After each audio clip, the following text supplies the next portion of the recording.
Alors ensuite, une variable aléatoire, puisque c'est une fonction, on pourrait même la composer par une autre fonction. Donc c'est ce qu'on appelle l'image d'une variable aléatoire.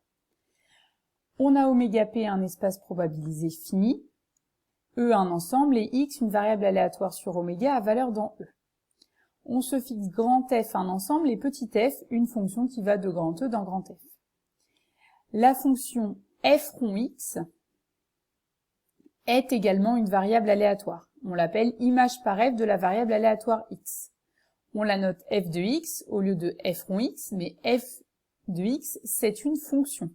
Ok ? Donc c'est une variable aléatoire définie sur oméga à valeur dans grand F.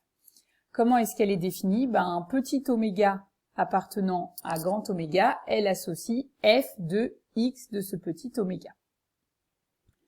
Alors, premier résultat sur l'image d'une variable aléatoire, donc on a toujours les mêmes hypothèses.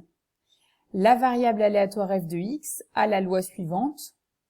L'ensemble des valeurs possibles qu'elle prend, c'est f de x de oméga, c'est-à-dire toutes les valeurs possibles pour x qu'on a composées par f.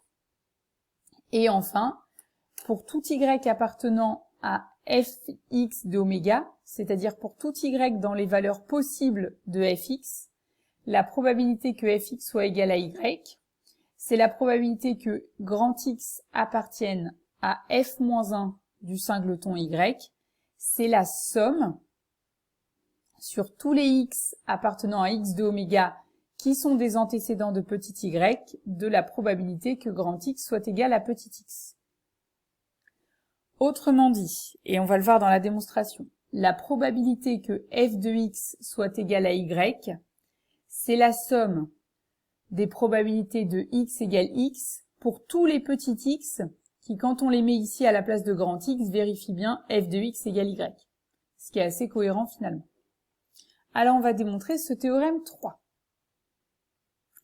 Alors tout d'abord, f, ici vous rayez le x, parce qu'en fait f rond x c'est défini sur oméga, à valeur dans f de x oméga.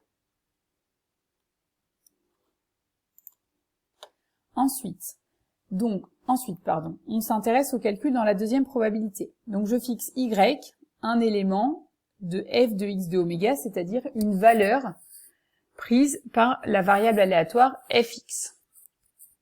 L'événement f de x égale y, c'est donc l'union pour tous les petits x appartenant à x de oméga de grand X est égal à petit x et en même temps f de x est égal à y.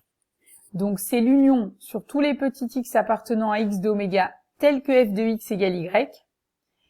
En fait, comme cet événement-là, il n'y a rien de variable aléatoire là-dedans, parce qu'il n'y a pas grand X, il n'y a pas petit oméga, il n'y a rien.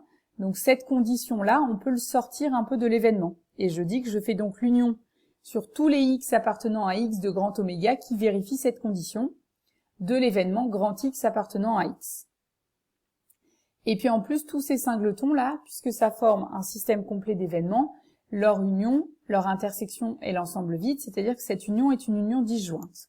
Donc par propriété des probabilités, la probabilité de l'événement f de grand X égale y, c'est la somme pour tous les x appartenant à grand X de oméga tel que f de petit x égale y, de la probabilité de l'événement grand X égale x. Et donc on retrouve bien la formule annoncée. Alors, il faut que vous ayez cette formule en tête, mais vraiment avec l'idée que l'événement f de grand X égale y, c'est le même que l'union de tous les événements grand X égale petit x avec petit x qui vérifie encore cette égalité. C'est vraiment comme ça qu'il faut le voir. On va prendre tout de suite un exemple. On choisit un nombre au hasard entre 1 et 100, donc ça c'est la réalisation vraiment du hasard, et on note grand X, la variable aléatoire représentant le nombre choisi. Quelle est la loi de la variable aléatoire moins 1 puissance x? Alors tout d'abord, x c'est le nombre choisi au hasard entre 1 et 100, donc x de oméga c'est l'ensemble de tous les entiers entre 1 et 100, et on note y, en notant la variable aléatoire moins 1 puissance x, eh bien on a que y de oméga c'est l'ensemble moins 1, 1. votre variable moins 1 puissance x, soit grand X prend une valeur paire et elle vaut 1, soit grand X prend une valeur impaire et elle vaut moins 1. Donc, la variable y, elle peut prendre que deux valeurs, moins 1 et 1. Ce qu'on doit faire maintenant, c'est calculer la probabilité qu'elle soit égale à 1 et la probabilité qu'elle soit égale à moins 1. Alors, grand Y égale 1. Ça se réalise lorsque moins 1 puissance grand X va être égal à 1, c'est-à-dire lorsque grand X prend une valeur en tout cas qui est paire. Donc si on applique la formule ici, on doit faire la somme sur toutes les valeurs possibles de grand X qui sont paires. En fait, l'idée c'est ça. Donc ici, dans le calcul, on met la somme sur toutes les valeurs paires entre 1 et 100, donc c'est-à-dire de 2 à 100. Donc ça fait la somme pour k allant de a à 1,50 de la probabilité que x soit égal à 2k.